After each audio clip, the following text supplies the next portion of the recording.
Welcome to the channel. If you like our content, please like, subscribe, and share this video. Now let's get into the video. Picture this. The year is 1940. In the bustling city of New York, a future legend of horror cinema is born. His name? George Andrew Romero. From an early age, George's world was filled with flickering images, the magic of cinema captivating his young mind. He was not merely a passive observer, content to watch the stories unfold. No, George was imbued with a burning desire to tell his own tales, to craft his own narratives. As a child, he found himself drawn to the fantastical, the unnerving, the macabre. His passion for the eerie and the uncanny was not just a passing phase, but a lifelong obsession that would shape his future and, unknowingly, the future of horror cinema. Fast forward to the early 60s. George is now a young man, a graduate of Carnegie Mellon University's College of Fine Arts. He could have chosen a safe, conventional path, but that was not George's style. His heart yearned for something more, something different, something daring. He wanted to create, to innovate, and to leave his mark on the world. It was during his college years that he began to experiment with film. He dabbled in various genres, honing his craft and developing his unique style. He was a natural storyteller, his narratives always infused with an underlying sense of unease, a hint of the sinister lurking just beneath the surface. His graduation was not just an academic achievement, it was the culmination of years of creativity and passion, a stepping stone towards his ultimate destiny. George A. Romero was a visionary, a maverick, a pioneer. He dared to challenge conventions, to push boundaries, to venture into the unknown. His early years were a testament to his relentless determination, his unwavering faith in his own abilities, and his undying love for the art of filmmaking. With a degree in hand, Romero was ready to face the world of film, little knowing he was about to redefine a genre. The year 1968 marked a turning point in horror cinema, and George A. Romero was at the helm. This was the year when Romero's first major film, Night of the Living Dead, hit the screens, and nothing was ever the same again.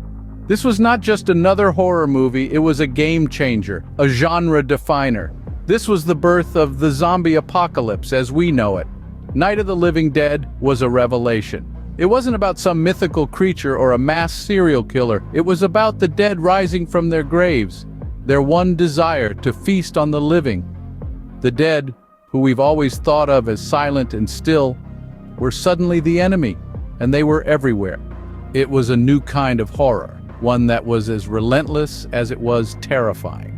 And yet, the most astounding part of it all was that Romero achieved this with a budget that would barely cover the catering on a modern blockbuster. With just over $100,000, he created a masterpiece that would go on to gross over 30 million worldwide.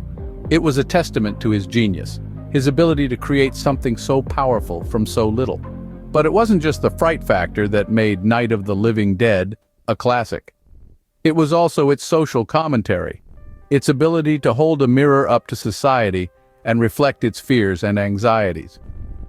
Romero's zombies were not just monsters, they were metaphors, symbols of the turmoil and unrest of the times.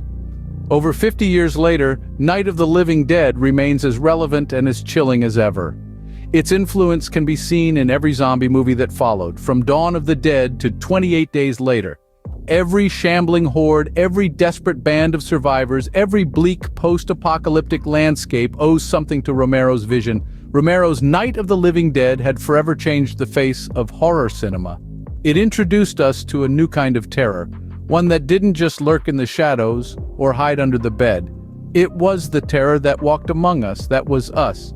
And it was a terror that would never die. As the 70s rolled in, so did Romero's cinematic vision of a zombie-filled world. In the aftermath of the groundbreaking Night of the Living Dead, George A. Romero wasn't quite finished with his undead creations yet. As a new decade dawned, so too did a new era in Romero's storytelling. The year 1978 saw the release of his highly anticipated sequel, Dawn of the Dead. Dawn of the Dead continued the narrative of a world overrun by the undead. But what set this sequel apart was Romero's decision to delve deeper, to expand on the universe he had created and to use it as a platform for broader societal commentary. This wasn't just about zombies anymore, this was about us. The film's setting, a suburban shopping mall, was a deliberate choice. Romero used the backdrop of consumer culture to critique society's materialistic tendencies, painting a grim picture of a world where even in death, we're drawn to the trappings of consumerism. The zombies, aimlessly wandering the mall, were a mirror held up to society, a reflection of our own mindless consumption. Dawn of the Dead also pushed the envelope in terms of gore and violence.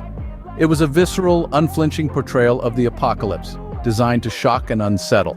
But it was more than just a horror film. It was a socio-political commentary, a satirical take on contemporary culture, and a dark exploration of human nature.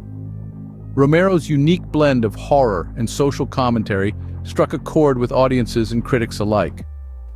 Dawn of the Dead was hailed as a masterpiece, a horror film that dared to be more than just a scare fest. It was, in many ways, a reflection of Romero's evolving storytelling ethos, a belief that horror could do more, say more, be more. Romero had once again pushed the boundaries, proving that horror could be more than just scares. Romero's zombies were far from done. They had more stories to tell, more horrors to reveal. The March of the Undead continued with Romero's subsequent entries into his groundbreaking series. Each film, a new dawn of dread, brought innovative takes on the genre, pushing the boundaries of what we expected from our flesh-eating antagonists. Day of the Dead, the third installment, served up a fresh serving of horror. It explored the idea of zombies retaining human-like qualities, their hunger for flesh not entirely erasing their former selves. Bub, the film's iconic zombie character, was a testament to this horrifying evolution. He was a creature caught between the realms of the living and the dead, an embodiment of the terrifying possibility that we might not completely lose ourselves even after death. Next came Land of the Dead. This film took a stab at socio-political commentary, mirroring a world of haves and have-nots. Zombies here were not merely mindless creatures, but symbols of societal decay and the relentless tide of inequality. Romero's zombies were evolving, not just in their physicality, but in the depth of their metaphorical implications. Diary of the Dead, Romero's fifth entry, embraced the digital age.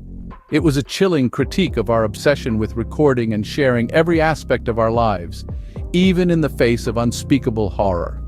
The zombies were now part of a world where the living were as disconnected as the dead. Finally, Survival of the Dead presented a world where humans had adapted to the zombie apocalypse, their survival instincts overriding any semblance of previous societal norms. Here, Romero asked the question, in a world overrun by the undead, what does it truly mean to be alive? George A. Romero passed away in 2017, but his legacy continues to shamble on. This man, this creative genius, transformed the horror genre in ways that continue to ripple through modern media. His vision of the Walking Dead, those shambling, relentless creatures, has influenced countless films, TV shows, and even video games. Romero didn't just create zombies, he redefined them.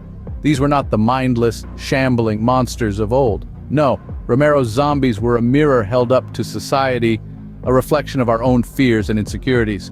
They were us, stripped of our humanity, our civility, our empathetic core.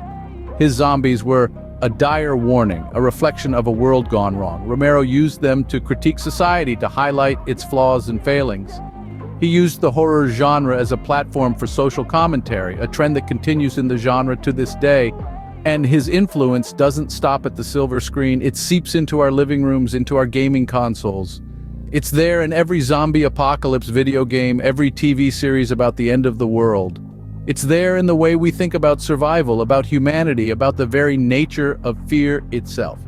New generations of filmmakers continue to draw inspiration from Romero's vision. His blend of horror and social commentary, his unique take on the genre, continues to inspire, continues to push boundaries. Romero didn't just create a genre, he created a legacy that continues to grow, to evolve, to shamble on, just like his zombies. His legacy is not just in the films he made, but in the films he inspired, in the stories he helped to shape. It's there in every jump scare, every plot twist, every gut-wrenching moment of terror.